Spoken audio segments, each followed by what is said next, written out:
guys, and welcome to my channel, Changing Phases Tarot. So happy to have you here with me today. Now today's reading will be a weekly reading focusing on the energies surrounding us during the week of May 28th through June 3rd, 2018.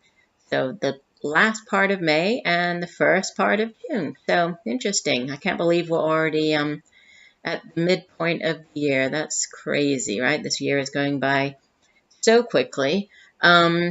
It might be a good time actually to go back and take a look at, if you haven't already, take a look at your yearly overview. I posted those around the end of December or the first part of January, and I do an overview for each month of the year. So it might be a good time to kind of watch that, see what might be coming up for the last 6 months of the year. So do take a look at that. Now, as you can see, I've already laid the spread, really just to try to save a little bit of time. So for the main spread, I've pulled 3 cards and 1 card from the bottom of the deck for the overall energy for the week from the Good Tarot deck by Colette Baron-Reid. And there's an oracle card from the Soul's Journey oracle card deck by James van Praagh. As I like to remind you, these readings are general in nature, so the messages may or may not resonate with you. The only way to get a truly personalized reading will be to order a private reading from me. And if you're interested, there are a couple of ways to do that. The newest and quickest way is by downloading the Instantgo app to your smartphone. Once you do, just look me up, Changing Phases Tarot, and it's just a very quick and easy way to, if there's a question, just sort of a yes, no, or something that you need feedback on right away. It's a great way to get in touch with me and to get back, a response very, very quickly. I've had a lot of good feedback from people that have already used the app. So take a look at that. Or you could email me at changingphasestarot@gmail.com. Or you could take a look at my site. There you'll get all of the information. It's more extensive. You can see the different types of readings that I offer as well as pricing. And that's changingphasestarot.weebly.com. All right, so let's get started. We have, in the last position, we have Major Arcana number 2, High Priestess.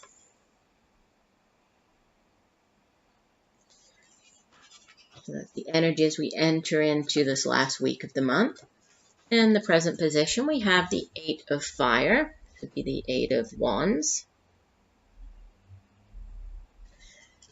And the outbound energy for the week is more fire energy, the 2 of Fire, or the 2 of Wands.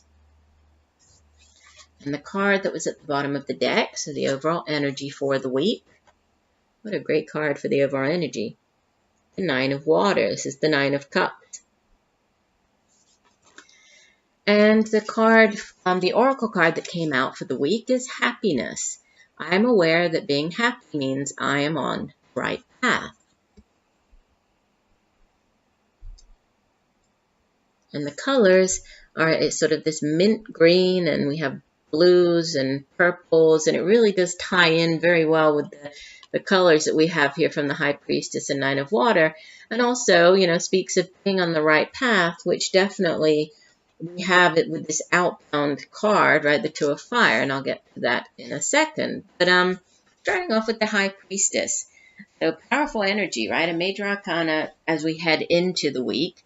The High Priestess has to do with, she's linked with the moon, and we do have the full moon coming up on Tuesday of this week, on the 29th. It's the full moon in Sagittarius. It's the flower moon. I'm putting out a special video for the full moon. It's the full moon spread that I like to do at each full moon, and there's also an extra video that I put out for the giveaway, so take a look at those if you're interested. So we do have this energy starting off, right? The High Priestess is very much linked to the moon, very much linked to intuition, psychic abilities. So there could be, definitely there could be many of us, really tapping into our intuition as we head into this week.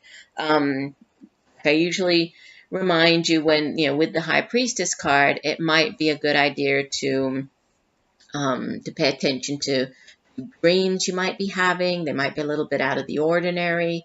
You might want to keep a dream journal over the next couple of days or even the entire week, possibly. Because, many of us, or most of us, dream, but many of us remember the dreams when we wake up, but, we kind of forget them during the day. But so if we have this dream journal close by next to the bed, just jot down, even if it's not, you don't have to sit there and write out the entire dream, but just main key points, or even just, the main things that you remember. If it was, I don't know, I've had some strange dreams lately, so I don't think I'm going to use mine as examples, but say like a common dream. A lot of people have dreams of maybe flying, or, maybe you're driving a car or something like that. Jot that down, jot down flying, car. Yeah, it might seem silly, or it might seem, not important at the time, but during the week, there might be something, tied into whatever you jotted down. So definitely pay attention to that. The High Priestess is also about, she's very much to do with mystery and kind of unraveling mysteries, bringing about, she uses her intellect, yes, but she also uses, that connection that she has with the hidden realms, right? She's able to tap into the sort of the mysteries of the hidden realms, and she also is able to, through intuition, she links us, so we are able to tap into that as well. So, definitely intuition could be playing a significant role as we head into the week. Also be aware, pay attention to signs, synchronicities, could be repeating numbers. I have this all day long, pretty much every day. I see repeating numbers on the clock. It's on my cell phone. It's, when I get in the car, the mileage on the car. It's the what other things? License plates, when I'm driving. So pay attention to those. The 1111, 666, 888, 111. Pay attention to numbers like that. There might be something interesting, or might be, significant. Also pay attention to like other signs, are there different things that keep popping up kind of out of the ordinary, like insects that you don't usually see, and all of a sudden they're around you, like or just sort of butterflies, appearing, or ladybugs come, that type of thing. Pay attention to those. Look them up, Google them, see, if you're trying to figure out, what does it mean? What does that seeing ladybirds mean, or ladybugs? So take a look at that. Pay attention to all these different signs that the universe might be sending you. It's definitely a time to access this higher wisdom, to sort of trust in your intuition, trust in your vibes. Things might start to get revealed. You might, we do have news here.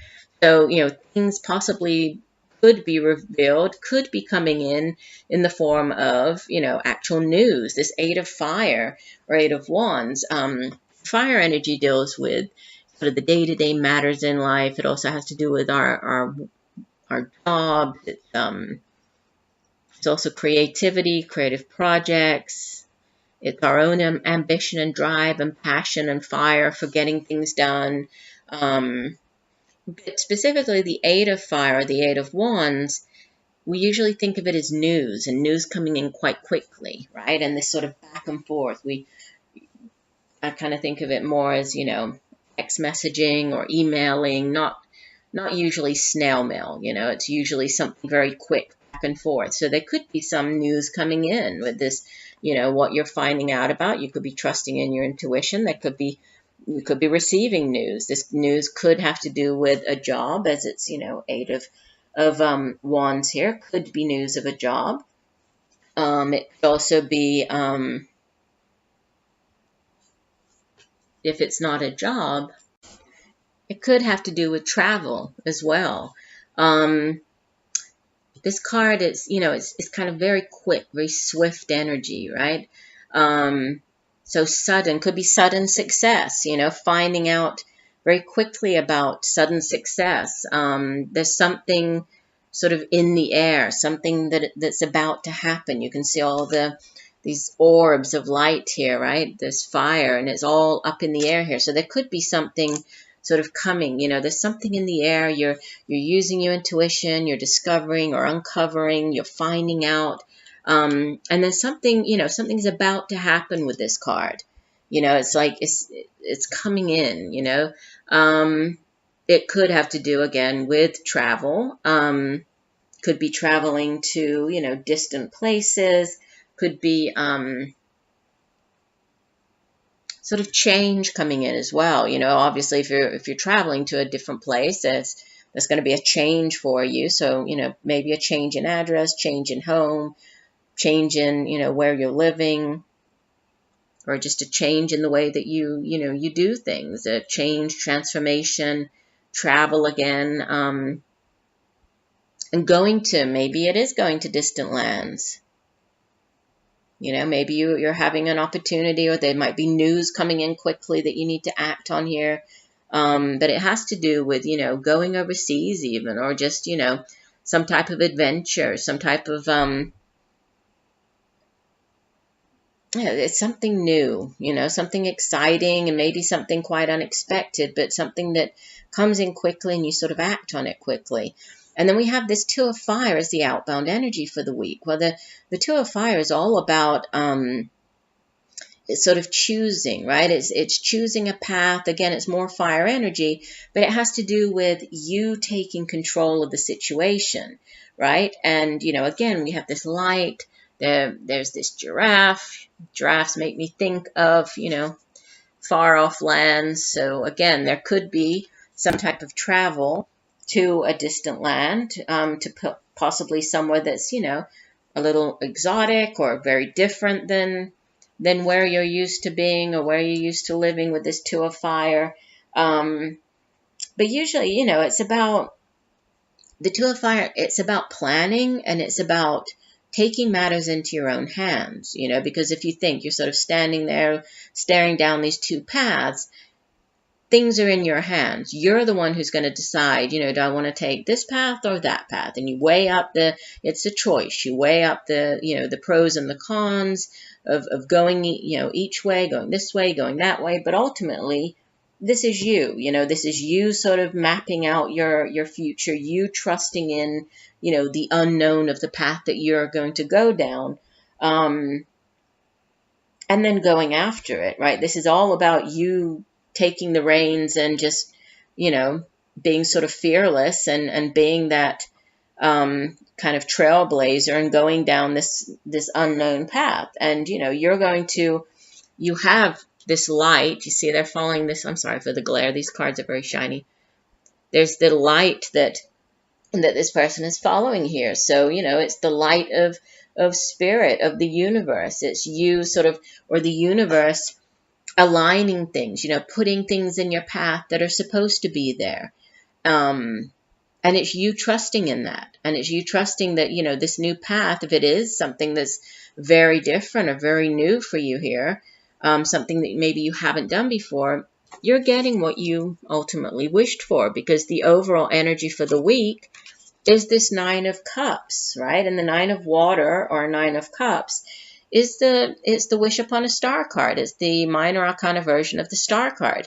It's about you setting your intentions, putting those intentions out into the universe, and then trusting that the universe has your back, trusting that the universe, is going to put those things that you've wished for, put things in front of you when they're meant to happen. So it's also about, being careful what you wish for, making sure that the intentions, whatever you put out into the universe, it is what what you actually want, because, it's wish fulfillment with this card. Could be, completion as well, or nearly completing something. We do have, we have this Eight of Fire with the Nine of Water, and tens in the tarot are, the 10 of Water or 10 of Cups would be sort of the ultimate, happiness, and everything is complete and you're feeling very fulfilled. You're nearly there, but you're having your wishes come true. So, whatever if this is a wish for a new job, if this is, hoping to hear about or uncover or hear back about a job, or if this is just news coming in about, some type of opportunity to go somewhere different, change home, change address, move, go to a different land, you're having your wishes come true here. It's just things are going the way that you wanted them to. And then we have this beautiful happiness card. Let me find my guidebook here. I like to read the full meaning for the oracle cards. And the happiness card says, before incarnating, your soul created a blueprint for you to follow in this physical dimension. The easiest way to chart this path is to follow your bliss. Life is full of choices and opportunities. Spirit, in its infinite wisdom, has given you the emotion of happiness to guide you. The signposts are always there, but you have to acknowledge them and have the courage to follow them. As you hold this card, do you feel that you are living a life of happiness? In what areas is it lacking? It may be time to be truthful with your soul self. Listen to its language and intuit if there is someone or a scenario holding you back from experiencing complete happiness. Even though it may be painful to admit, you need to be completely truthful. Be mindful of how happiness will affect every aspect of your life on your path. Also, intuit if there is someone else in your life who needs to be brought into the awareness of happiness. This is important to recognize as well. Others will want to learn from you, and whether you admit it or not, you can be their teacher. When you are filled with love and compassion, not only do you bring happiness into your life, but you lead others by example. Be the light. And that's so interesting, because we have the light here, which I mentioned, right, when we were going through this card. And then it says 2-3 times here about, intuit if there's someone. It's talking about intuition, right? We have the High Priestess here, and this is all about intuition. So the cards are very much in tune, I think, for this week. And this could very well, it could be culminating, or there could be something to do with the full moon happening on Tuesday. So do pay attention to that. But it seems like, this, as you head into this new month of June, opportunities and, wish fulfillment and possibly new paths and needing to follow your happiness. And sometimes, sometimes it sounds or almost, too easy. It's like, well, of course I need to follow my happiness. Why am I going to follow something that makes me unhappy? But it's not always that, that easy or that obvious. And it's not until we actually start doing something, and we sort of one day it kind of finally hits us and we're like, oh, wow, okay. I'm really happy. I really do enjoy this job that I do, or I'm finally, I'm living the life that I kind of always wanted for myself, and I'm happy, and that's what it's all about, And sometimes we might think that we want something, a job, maybe when we're, I don't know, when we're a teenager, we think that one particular job is, it has to be that job, and then when we finally get it, we work hard and we go after that job, and then we get it, we see that, oh, that's not actually, kind of what I thought it was, or that's not actually, I'm not that happy doing it, or, I don't feel right doing it. And it's that sort of listen to your, go within, listen to your intuition, listen to or pay attention to those vibes, they don't lie. When you're happy doing something, that's all, that's the main thing about when you know that you found the type of job that you're kind of meant to do, that you love doing. It's when it doesn't seem like a real job anymore. It's not a chore to do. It's not, oh, I got to go do that. You enjoy doing it. And it sounds kind of cliche. It sounds kind of, silly, but it's very true. And, speaking from my own experience, it is true. When you finally find that thing that you enjoy doing, it doesn't seem like hard work. And you do actually, you feel happy, and, and that's what it's all about, is being happy, and, and being able to spread that happiness to others, and, share in your joy. So I do hope that these messages have helped you in some way. I thank you for joining me today. Look forward to reading for you again, and just know that I'm sending you much peace, love, and light for a wonderful first week of June. Bye for now.